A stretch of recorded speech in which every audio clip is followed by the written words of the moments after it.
Well, hello.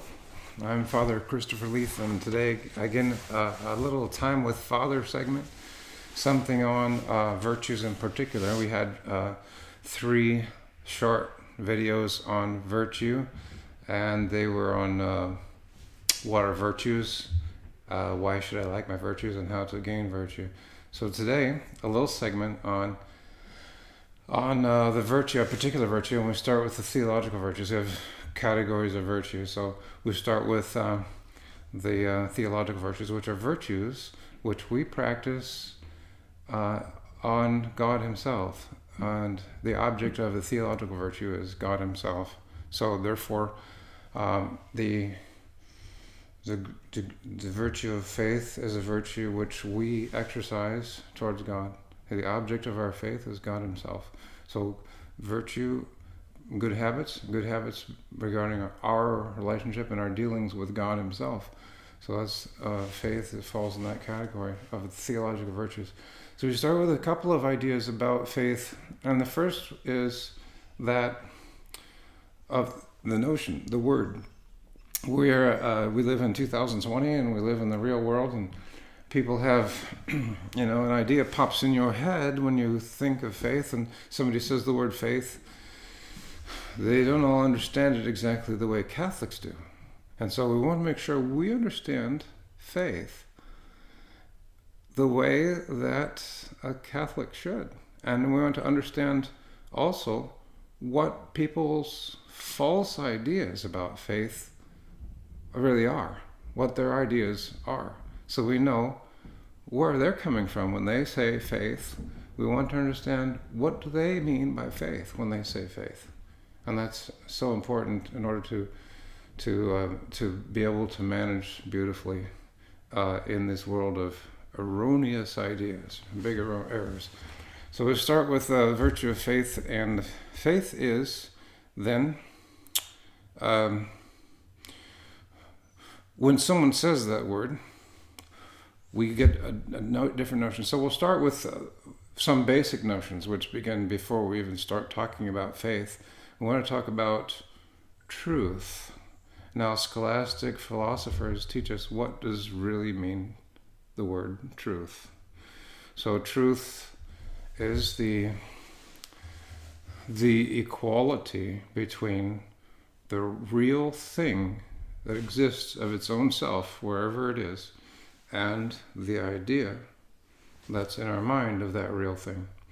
When the idea in our mind really matches fully the reality that's out there, insofar as we're able to know it, then our idea is true. When somebody states their idea, and the statement is made about a real thing, and that statement really matches what's out there, then the statement is true. If it doesn't match, somehow we get an idea formed by what's told us that doesn't match the reality that's really out there, then that's not true. That's false. Maybe not completely false, but shows something false about the reality that it's not really so, right? So maybe parts of it true and parts false, and that's falsehood right there. If you say something that's true, but also giving a notion with that's not true, and we still have a false statement. So truth is a complete match of reality and the idea or the expression of that idea of a particular reality. So we need that concept of truth, the equality between the reality outside of us and the idea that we have of that reality, or the expression of the idea, which would be done in words, whether written or spoken or otherwise, or texted or emailed or whatever, or telepathy. Sorry, I like to. Sarcasm is one of my middle names. So we go on with the notion of faith. So in general, when someone says the word faith, you think of belief. You've bought something. You agree. You accepted something as true. could be a natural truth. Someone tells you electricity has electrons, and electrons move in one direction for direct current and in both directions for alternating current. Okay, so all right, so we accept that. We don't see electrons, but we accept it as truth. Right? It's enough reason to accept it, and so I have faith in electrons. That's a kind of faith, right? Or I have faith in a particular person that I'm confident that they're trusty people and they're trusty to be good. I can count on them. Then I say I have faith in so and so. And that's one other way of thinking of faith. And then we have the third one, which is the one that's closer to what we're thinking of, a particular religion. A particular religion, we call it this faith or that faith. So the Catholic faith is one we're interested in. The Jewish faith or the Protestant faith or the other faiths, right? So the Muslim faith. We speak of each one of them as having its own faith. And that's true in a way, and yet we're going to see that there are not two true faiths. There can't be. It's not possible. It's not possible because all these faiths contradict each other, and if they contradict each other, they cannot all be right. Yeah, because truth doesn't contradict itself. And so since truth doesn't contradict itself, neither can two religions that are not the same, but two separate religions, neither can two religions both be true. So we're going to find that there has to be one true religion. So we look at, and also then one true faith, because religion consists of three elements. You look in your catechism book and you see the catechism has 3 parts. And because religion has 3 elements that make it up. Faith is one of them. What has to be believed, and then we figure the faith is that which is revealed by God. God has revealed certain things to the world about himself, and certain things that we could not have known if he hadn't revealed them. And that he has the authority to bind us to accept them, to believe them, and to live according to them. So that's revelation. And in Revelation, what God revealed about himself, the truths, the facts that are revealed about himself, those are the things that we are obliged to believe them. Right?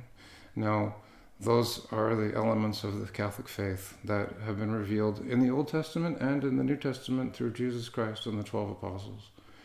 And so we find that faith doesn't change because God doesn't change. So we look at the religions. The true religion is the Roman Catholic religion. And we have many reasons to believe that, especially because it is the religion that produces holiness, that is consistent, that matches reality more than false religions do, and that has produced saints and good results in the world. So it's not for us to give credence to false religions.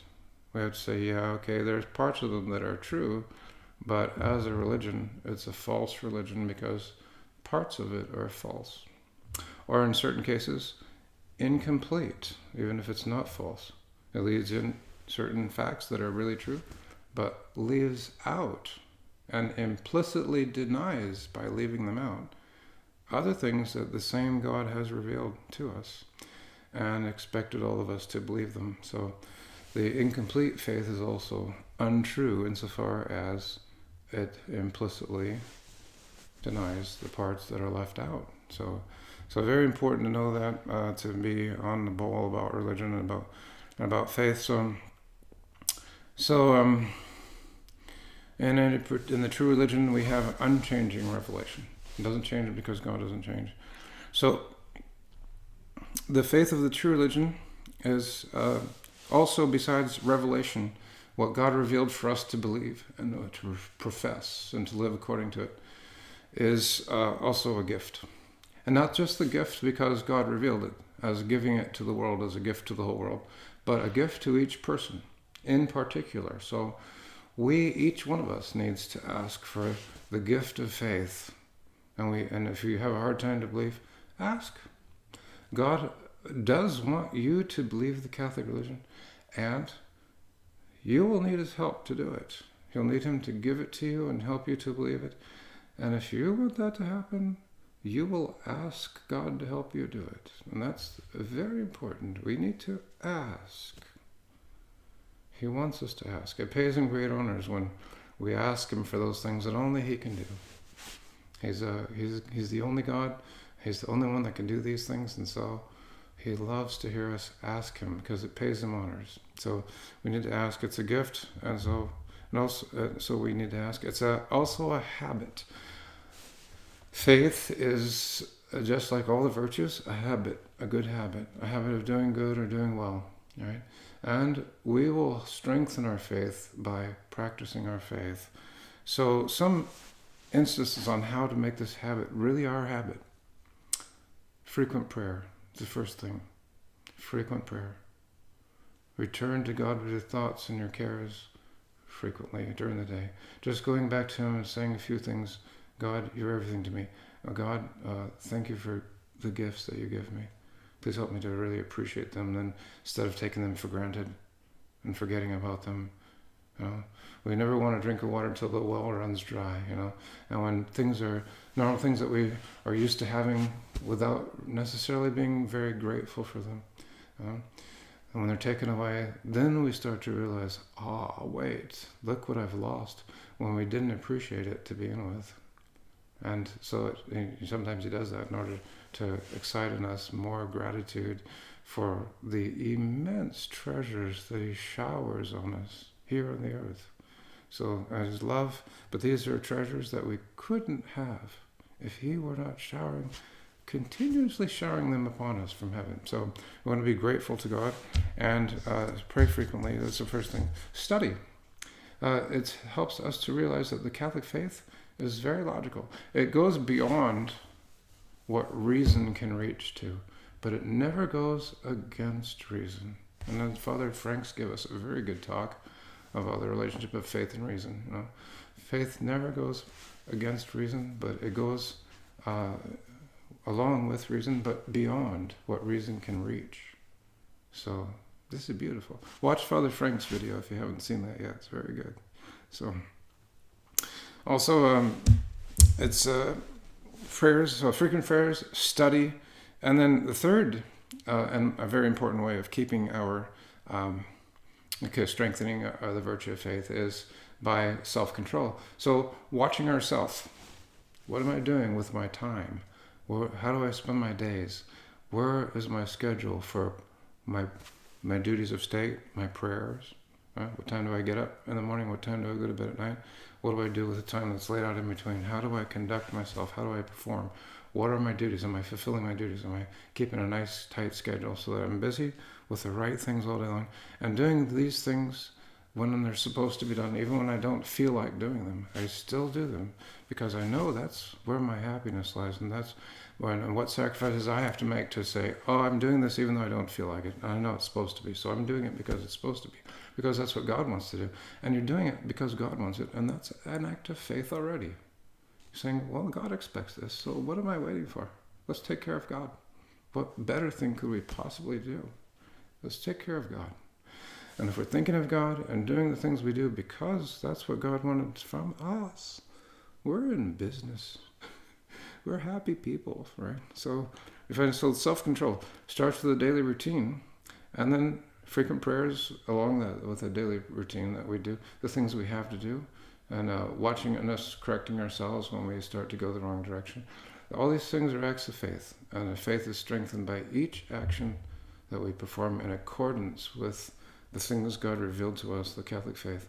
So let us be grateful that he gave us the set of beliefs that we are to receive from God as great gifts, and to rejoice in that God thought enough of us to reveal himself to us, and that he wants us to perfect ourselves. He wants us to reach what we call Christian perfection, but this is especially by the practice of the virtues, and here, one of the more important ones, faith.